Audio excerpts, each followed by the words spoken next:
নমস্কার বন্ধুরা, আমার ব্লগে সবাইকে স্বাগত। আমি একটা রেসিপি নিয়ে চলে এসেছি। এটা খুব সুন্দর রেসিপি, তোমাদের দেখতেও ভালো লাগবে আর এটা করে খেতেও ভালো লাগবে। এটা হচ্ছে খাজার পায়েস। যেমন পিঠের পায়েস খাও সেই রকম স্বাদ লাগবে। এটা দেখো, আমি দুধটা আগেই গাঢ় করে ফুটিয়ে নিয়েছিলাম। তোমাদেরকে দুধ ফোটানোটা দেখাইনি, কেননা ওটা অনেক ভিডিওটা বড় হয়ে যাবে।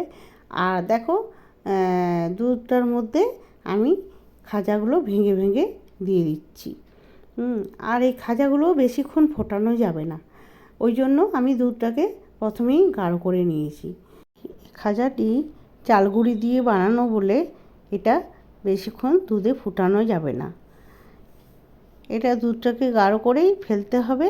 তারপর একটু ফুটে উঠলেই সমস্ত কিছু দিয়ে নাড়াচাড়া করে আর নামিয়ে দিতে হবে।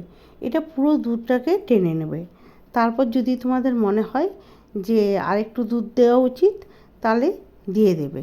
এই রেসিপিটা খুব সহজেই হয়ে যায় আর এটা খুব সুস্বাদু। তোমরা একবার করে দেখো বন্ধুরা, তোমাদেরও ভালো লাগবে। আর এখানে দেখো, আমি 1 চিমটি নুন দিয়ে দিচ্ছি। নুনটা দিলে কি হয়, পায়েসের স্বাদ বাড়ে।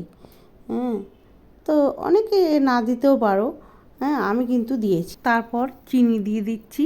চিনিটা তোমাদের স্বাদ অনুযায়ী দিও। আর আমিও স্বাদ অনুযায়ী আমার চিনিটা পরিমাণ মতো দিয়েছি। চিনিটা দিয়ে কিন্তু নাড়াচাড়া করতে হবে, নাহলে তলায় লেগে যেতে পারে। আর চিনিটা দিয়ে বেশিক্ষণ ফোটানো যাবে না, কেননা চিনিটা গলে গেলেই আমাকে গ্যাসটা অফ করে দিতে হবে। দেখো বন্ধুরা, আমি গ্যাসটা অফ করে দিয়েছি। এবার আমি কিছুটা কাজু কিশমিশ নিয়ে নিয়েছি। এবার কাজুগুলো আমি ভেঙে রেখেছিলাম, সেগুলোকে আমি ওপরে ছড়িয়ে দিচ্ছি।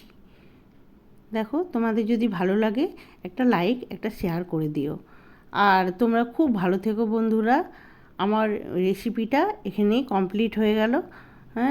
তোমরা একবার করে দেখো, তোমাদেরও খুব ভালো লাগবে।